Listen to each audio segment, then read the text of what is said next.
সম্পাদিকা আমাক দুজনকে মাতি আনিলে যে ৰঙিয়াত ৰাজ্যিক সন্মিলন পাতিব লাগে। আপোনালোকে চিন্তা কৰক ৰাজ্যিক সন্মিলন এখন পাতা কিমান কষ্ট। আনকি ৰাজ্যিক সন্মিলনখন য'ত পাতে 1 বছৰ বা 1 বছৰ আগত তাৰমানে সিদ্ধান্ত গ্ৰহণ কৰিব লাগে। 3 মাহত বা 2 মাহত ৰাজ্যিক সন্মিলন এখন এৰেঞ্জ কৰাটো ঝাকালি কথা নহয়। আকাশ পাতাল প্ৰভেদ বুলি কোৱা কৈছে। মোৰ দেহা মৰি গৈছে ৰাজ্যিক সন্মিলন এৰেঞ্জ কৰোঁতে।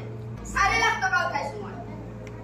এই ভিক্ষা কৰি কাৰ্টুন লৈছো, দোকানে দোকানে ঘূৰিছো, মানুহৰ ঘৰত গৈছো, তেল নিবত গৈছো, ক'ত যোৱা নাই সেইটো প্ৰশ্ন কৰক।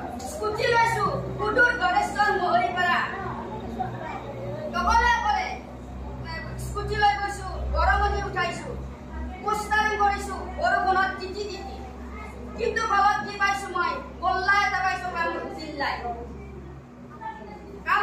প্ৰকাণ্ড গোল্লা পাইছো। সেই ৰিচিপ্ট ৰাজ্যিক পইচা দিয়া ৰিচিপ্ট, জিলাক পইচা দিয়া ৰিচিপ্ট, তাৰিখ সহকাৰে মোৰ বহীত লিখা আছে। যেতিয়া বুকলেটত পালো যে কামৰূপ জিলা 0, আৰে কি কামৰূপ জিলা 0? মই তপন শৰ্মাক কৈছো মোৰ ঘৰ বেছি দূৰ নহয়, মই স্কুটি লৈ যাম, মই ৰিচিপ্ট লৈ আহিম। কিয় কামৰূপ জিলা 0 হ'ব পাৰে? ইতিমধ্যে বুকলেট আপোনাৰ প্ৰচাৰ কৰি দিলে, অল অসমে পাই গ'ল যে কামৰূপ জিলা 0। কোন তাৰিখত কিমান হাজাৰ টকা দিছো মই, কাৰ হাতত দিছো পুৰা লিখা আছে। মই বহি আৰু ৰিচিপ্ট লৈ আহি মই তপন শৰ্মাক দেখালো, চাওক অমুক তাৰিখে ইমান হাজাৰ টকা দিছো, অমুক তাৰিখে ইমান হাজাৰ টকা দিছো। কামৰূপ জিলা 0 হোৱাৰ কাৰণ কি? আপোনালোকে কোনে বুকলেট বনাইছিল, কোনে চাফা কৰিছিল? লাষ্টত কয় যে প্ৰিণ্টিং মিষ্টেক। আৰে প্ৰিণ্টিং মিষ্টেক কোনে প্ৰিণ্টিং কৰিছিল? লাষ্টত শুধৰণি কৰে। কেইটাৰ হাতত শুধৰণি কৰিব? কেইটাৰ হাতত শুধৰণি কৰিব সেই বুকলেটখন? ইতিমধ্যে অল অসমে পাই গ'ল কামৰূপ জিলা প্ৰকাণ্ড 0। য'ত নেকি ৰঙিয়াত যুঁজ জবৰদস্তি সন্মিলন পাতিছে, মোৰ দেহা মাৰিছে, কিন্তু সেই ৰঙিয়াকে এটা পদ দিব নোৱাৰে হেনে ৰাজ্যিক সন্মিলনত, আনকি সদস্য পদ ৰাখিব নোৱাৰে। হোৱাই কিয়?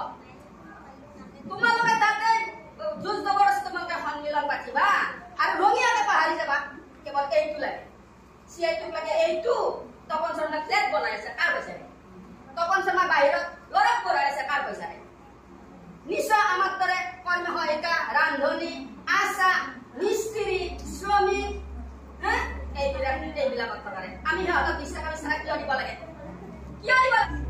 মাতিছিল তাতে, কৈছিলো মই তাতে আমাক কয় ডাইৰেক্টৰ ছাৰে যে আমাৰ এটা নিজস্বতা কাৰ্যালয় আছে, নিজস্বতা কৰ্মী সহায়িকা আমাৰ ডাইৰেক্টৰৰ আণ্ডাৰত আমি কাম কৰি আছো।